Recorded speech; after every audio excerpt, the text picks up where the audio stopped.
Historic peace ushers in DR Congo-Rwanda joint economic deal. The Democratic Republic of Congo and Rwanda on August 7th activated a joint regional economic framework, marking a key step in implementing the historic peace agreement signed on June 27th. The accord ended nearly 3 decades of armed conflict between the two countries, and the new framework signals the beginning of its execution phase. Trump signals possible Ukraine war summit with Putin. U.S. President Donald Trump has announced his readiness to meet Russian President Vladimir Putin in a bid to end the war in Ukraine. His remark that the summit could take place without the participation of Ukrainian leader Volodymyr Zelensky has raised concerns about Kyiv's potential exclusion. The Kremlin confirmed that the meeting could happen soon, with the UAE or Saudi Arabia as possible venues. Microsoft Cloud services used to monitor Palestinians, report says. According to a joint investigation by Al Jazeera and The Guardian, Israel's cyber intelligence unit Unit 8200 has been using Microsoft's Azure cloud services in Europe, the Netherlands and Ireland since 2022 to store phone conversations of Palestinians in Gaza and the West Bank. The data is alleged to have been used for airstrikes, arrests, or blackmail operations.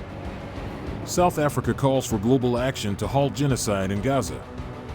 Through its foreign minister, South Africa has urged other nations to join its case at the International Court of Justice aimed at stopping the genocide being committed in Gaza. Spanish municipality bans Ramadan and Eid celebrations in public spaces. The municipality of Jumilla, in Spain's Murcia region, has prohibited Ramadan and Eid al-Adha celebrations in municipal buildings and public spaces. The decision, passed with votes from the People's Party and the far-right Vox Party, has sparked widespread criticism, with opponents calling it a violation of religious freedom under the Spanish Constitution. Anti-India protests erupt in Pakistan-administered Kashmir. Protests have broken out in Pakistan-administered Kashmir against India's decision 6 years ago to revoke the region's semi-autonomous status.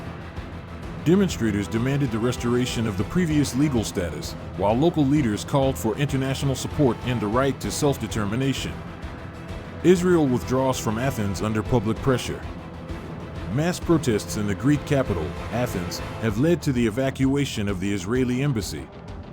Demonstrators chanted slogans rejecting Israel's diplomatic presence, coinciding with strong statements from the Athens municipality condemning crimes committed in Gaza and calling for an end to all official ties with Israel over its ongoing violations. Gaza faces displacement crisis amid relentless attacks and worsening hunger. The humanitarian crisis in Gaza has reached catastrophic proportions, with deepening hunger and a rising death toll.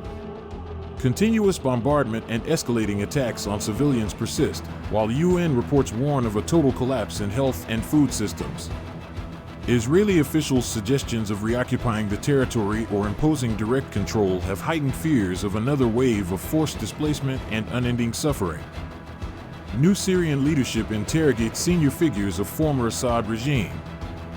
Syria's Ministry of Justice has released footage of interrogations with 4 prominent figures from the ousted Bashar al-Assad regime.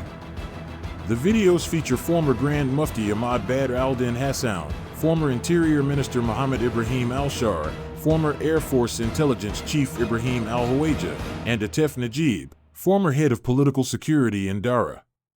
The move is part of the new Syrian administration's transitional justice campaign aimed at holding those responsible for crimes against civilians during the regime's 14-year rule to account.